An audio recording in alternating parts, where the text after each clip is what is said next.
বাংলাদেশটা আবার সবার হোক, বাংলাদেশে বিচারের পরে এমন একটা পরিবেশ হোক যে অপরাধগুলোর বিচার আজকে এখানে হচ্ছে, এই একই ধরনের অপরাধ বাংলাদেশে আর ফিরে না আসুক। কারণ আমরা আর ওই ধরনের অপরাধকে আর অ্যাফোর্ড করতে পারবো না। আবার গুম হয়ে যাবে, নাই হয়ে যাবে, যখন তখন তাকে ধরে নিয়ে যেয়ে হত্যা করবে, পুলিশ নির্বিচারে গুলি করে মানুষ মারবে, এইরকম দিন আমরা আর দেখতে চাই না। সেই কারণে সবাই মিলে আমরা কাজ করেছি।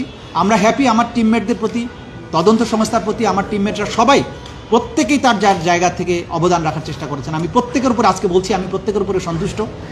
আজকে একটা আনন্দ নিয়েই যাচ্ছি যে যতদিন দায়িত্ব পালন করেছি প্রত্যেককে আমাকে হেল্প করেছেন। আমি আশা করব আগামী যিনি চিফ প্রসিকিউটর আসছেন তিনি একই ধরনের সহযোগিতা পাবেন, তিনিও সফল হবেন। বাংলাদেশ সবাই মিলে আমরা সামনে এগিয়ে নিয়ে যাব। ব্যক্তিগতভাবে খুব থেকে কে কী বলছে সে ব্যাপারে আমাদের কোনো বক্তব্য নেই। আর প্রসিকিউশন টিমের বাকি অংশ রিশাফল হবে কিনা সেটা আসলে সরকার সিদ্ধান্ত নেবেন, বা নতুন প্রসিকিউটর আসার পরে তারা যদি মনে করেন যে এখানে তাদের চেঞ্জ দরকার, তারা সেই অনুযায়ী অ্যাকর্ডিংলি ব্যবস্থা গ্রহণ করবেন। এই মুহূর্তে সেটা আমার জানা নেই। ব্যক্তিগত হিংসা চরিতার্থ করার জন্য যদি কেউ এই ধরনের কথা বলে, এটা খুবই দুর্ভাগ্যজনক। কারণ এইখানে ট্রাইব্যুনালের বিচার প্রক্রিয়াতে যা কিছু হয়েছে ট্রান্সপারেন্ট, এবং সেটা আদালতের মাধ্যমে কিন্তু প্রমাণিত হয়েছে।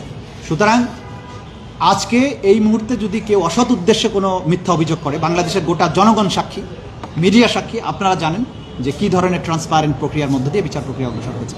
কারণ দু একজনের ব্যক্তিগত ক্ষোভের থেকে সে বুঝে হোক না বুঝে হোক যদি বলে, সেগুলোকে আমরা ধর্তব্যের মধ্যে মনে করি। আপনাকে সরিয়ে দেওয়াটা আপনি স্বাভাবিক প্রক্রিয়ায় মনে করছেন? আমি অস্বাভাবিক কিছু মনে করব না, এই কারণে যে যখনই একটা নির্বাচিত সরকার আসেন তারা কিন্তু তাদের পছন্দের লোকজনকে ন্যাচারালি রিপ্লেসড হয়। আপনারা জানেন সরকার যখন ক্ষমতায় আসে সব জায়গাতে তো নির্বাচিত সরকারের লোকজন আসবে। এটা অস্বাভাবিক আমি মনে করছি না, এটা খুবই স্বাভাবিক একটা প্রক্রিয়া। এটাতে অবাক হবার কিছু নেই। না, সরকারের থেকে আমাদেরকে প্রথমে বলা হয়েছিল যে আমরা অ্যাজ ইট ইজ যেভাবে আছে সেভাবেই চলবে। সেই ধারণার ভিত্তিতেই আমাদেরকে বলা হয়েছিল, আমরা সেভাবে চলেছি। তারপর গতকালকে উনি আসলে আমাকে ধারণাটা দিয়েছেন যে সরকারের ইচ্ছা যে এখানে নতুন কাউকে রিপ্লেস করা। তখন আমি নিজের থেকে বলেছিলাম যে তাহলে কি আপনারা চাচ্ছেন যে আমি পদত্যাগ করে চলে যাবো? বলছেন না, দরকার নেই। কারণ হচ্ছে যে ন্যাচারাল প্রক্রিয়াতে রিপ্লেসড হবে, আপনার জায়গায় যখন রিপ্লেসড আরেকজন হবে তখন আপনি যাবেন, আননেসেসারি পদত্যাগ করার দরকার নেই। সে কারণে আমি মনে করেছি যে পদত্যাগ করা কোনো যুক্তিযুক্ত নয়। এটা স্বাভাবিক প্রক্রিয়া যে একটা সরকার এসে আরেকজনকে আরেক জায়গায় যখন রিপ্লেস করবে স্বাভাবিকভাবে রিপ্লেসড হয়ে যাবে, পদত্যাগ করার প্রয়োজন নেই। পদত্যাগ করলে এটা ভিন্ন বার্তা যেতে পারত, সে কারণে আমি সঠিক মনে করি। বিচারের গতি কি বাধাগ্রস্ত হবে বা আওয়ামী লীগের কেউ কি সুবিধা পাবে মনে হয়? না, আমি তো আগামী টিমের প্রতি আমার শুভকামনা থাকছে। আমি চাইবো বিচার স্বাভাবিক গতিতে যেন অবশ্যই চলে। আমি কেন শঙ্কা প্রকাশ করা এটা উচিত হবে না আমার জন্য। আমি বাংলাদেশের সকল নাগরিকের মতোই আশাবাদী যে বিচার যেটা চলমান আছে ইনশাআল্লাহ সেটা চলমান থাকবে। আমাদের তদন্ত সংস্থা তদন্তগুলো গুছিয়ে এনে রেখেছিলেন, তো যখন এক প্রক্রিয়াগুলো সমাপ্তির দিকে থাকে তো তখন একের পর এক কিন্তু রেডি থাকলে তখন কিন্তু একের পর এক তদন্ত রিপোর্টগুলো আসতে থাকে। এটা অস্বাভাবিক কিছু না, চলমান প্রক্রিয়া। এটা অনেক দিন ধরে তদন্ত পেন্ডিং হয়েছিল, সেগুলোকে তারা ফাইনাল স্টেজে নিয়ে এসে শেষ করেছেন।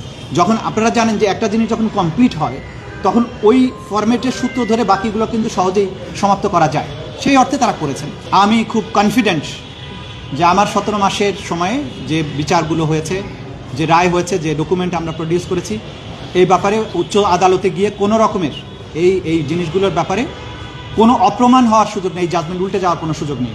এবং আমি প্রথম দিন থেকে যে জিনিসটা বলেছি যে আমরা এমন সব অকাট্য প্রমাণাদি এই আদালত উপস্থাপন করেছি, শুধু বাংলাদেশে নয় বিশ্বের যে কোনো আদালতে গেলে এই অপরাধীদের সাজা নিশ্চিত হবে, সর্বোচ্চ সাজাই নিশ্চিত হবে। সুতরাং এই কোয়ালিটি অফ এভিডেন্স মামলাতে আমরা যা কিছু দিয়েছি, অতীতের ট্রাইব্যুনালের সমস্ত রেকর্ড ঘেঁটে দেখবেন আমরা যে ধরনের শক্তিশালী প্রমাণ এখানে উপস্থাপন করেছি, এই ধরনের প্রমাণ কখনোই উপস্থাপন করা সম্ভব হয়নি। আমাদের আইনেই পিক অ্যান্ড চুজ করার বিষয় আছে, মানে আইনে বলা হয়েছে, যেমন ধরুন আমরা কিন্তু প্রথম থেকেই বলেছি যে বাংলাদেশের সমস্ত পুলিশ বাহিনী গণহত্যার সাথে সম্পৃক্ত ছিল। আমরা কিন্তু সমস্ত পুলিশ বাহিনীর বিচার করতে পারবো না।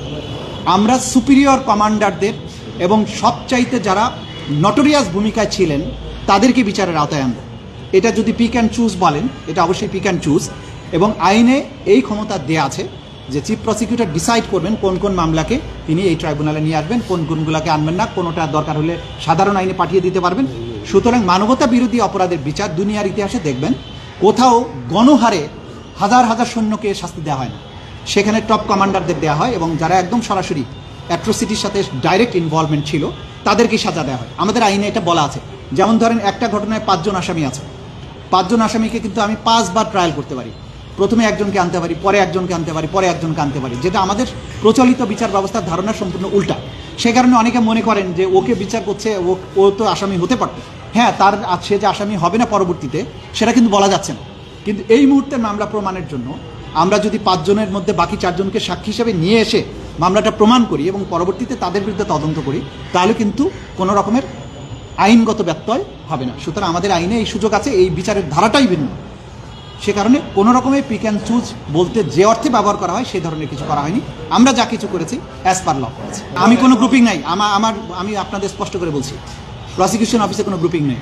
আমাদের গ্রুপ ছিল কিভাবে, কাজের ক্ষেত্রে শেখ হাসিনার মামলার জন্য 3 জন প্রসিকিউটরের গ্রুপ, চানখারপুলের জন্য 3 প্রসিকিউটরের গ্রুপ, তারপরে আশুলিয়ার জন্য group, that was the group.